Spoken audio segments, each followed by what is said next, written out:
നമ്മുടെ Steven Spielberg എടുത്ത Schindler's list എന്ന് പറയുന്ന ഒരു സിനിമയുണ്ട്. ഈ നാസി ക്രൂരതകളും ജൂതന്മാരെ വധിക്കലും ഹോളോകാസ്റ്റും ഒക്കെ ബേസ് ചെയ്തിട്ടുള്ള ഒരു പടമാണ് ഷിൻഡ്ലേഴ്സ് ലിസ്റ്റ്. അപ്പോൾ ഇതിൻ്റെ മ്യൂസിക് ചെയ്യാൻ വേണ്ടിയിട്ട് ജോൺ വില്യംസ് എന്ന് പറയുന്ന ലെജൻഡറി കമ്പോസറെ നമ്മുടെ സ്പീൽബർഗ് അപ്രോച്ച് ചെയ്യാണ്.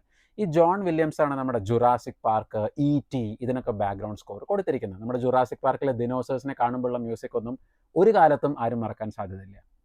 അപ്പോൾ സ്പീൽബർഗ് ജോണിനെ കണ്ടതിന് ശേഷം ഇതിലെ കുറച്ച് ക്ലിപ്സ് കാണിച്ചു കൊടുത്ത് പറയാണ്, നിങ്ങളിതിന് മ്യൂസിക് ചെയ്യണം. ഇത് പറഞ്ഞതിന് ശേഷം എന്താ സംഭവിക്കുന്നുണ്ടെങ്കിൽ ജോൺ വില്യംസ് ആ മുറിയിൽ നിന്ന് പുറത്തേക്ക് പോവാണ്, ഒരക്ഷരം മിണ്ടാതെ. എന്തുകൊണ്ട്? കുറച്ച് കഴിഞ്ഞ് ജോൺ വില്യംസ് തിരിച്ചു വന്നപ്പോൾ സ്പീൽബർഗ് ചോദിച്ചു, നിങ്ങൾ എന്തിനാണ് ഇറങ്ങിപ്പോയത് റൂമിൽ നിന്ന്? അപ്പോൾ അദ്ദേഹം പറയാണ്, ഇത്ര ഭീകരതയും ഹോളോകോസ്റ്റും ഒക്കെ കാണിക്കുന്ന ഒരു പടത്തിൻ്റെ മ്യൂസിക് ചെയ്യാൻ ഞാൻ അർഹനല്ല.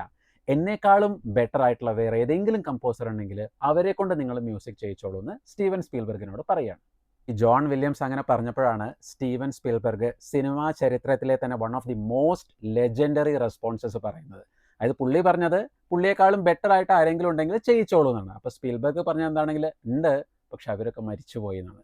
അതായത് ഇന്ന് ജീവിച്ചിരിക്കുന്നതിൽ ഏറ്റവും നല്ല കമ്പോസർ എന്ന് പറയുന്നത് ജോൺ വില്യംസ് ആണെന്നുള്ള ഒരു ബഹുമതി ആ ഒരു സിംഗിൾ സെൻറ്റൻസിലൂടെ സ്പീൽബർഗ് കൊടുക്കുകയായിരുന്നു. പിന്നെ നടന്നത് ചരിത്രമാണ്. ജോൺ വില്യംസ് ഷിൻഡ്ലേഴ്സ് ലിസ്റ്റിന് മ്യൂസിക് കൊടുക്കുന്നു. ജോൺ വില്യംസിന് അതിന് ഓസ്കാർ ലഭിക്കുന്നു. ഷിൻഡ്ലേഴ്സ് ലിസ്റ്റിന് വേറെ ഒരുപാട് ഓസ്കാർ ലഭിക്കുന്നു.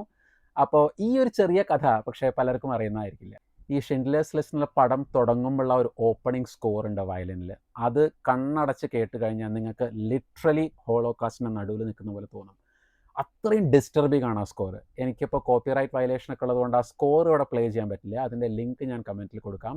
അതൊന്ന് കേട്ട് നോക്കൂ. അപ്പം നിങ്ങൾക്ക് മനസ്സിലാവും why John Williams is one of the best music directors ever lived in this world. Thank you.